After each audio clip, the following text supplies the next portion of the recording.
Welcome to Unpretty Cooking. I'm Lugos.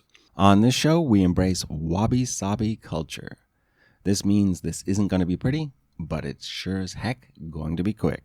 Today, we deal with leftovers. We have all had days when we cannot be asked to cook, be it a day after a massive meal, a night out, or screw it, it is Sunday, I want to enjoy my day off.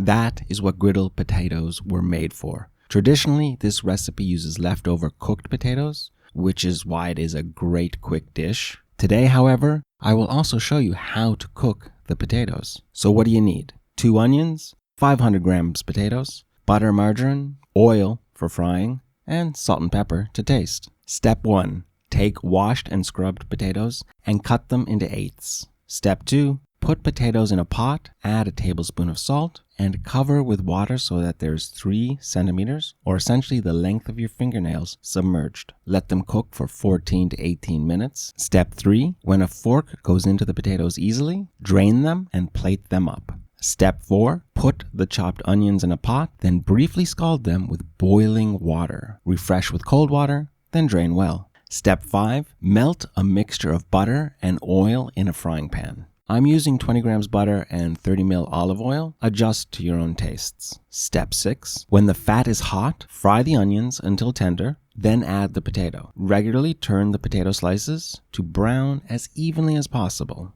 Step 7. Transfer to a warmed serving dish as you want to serve the dish hot. Then season with salt and pepper to your taste. Step 8. Be here. Be now. You have 1,000 stresses in your life already. Don't let this moment be one. Peace.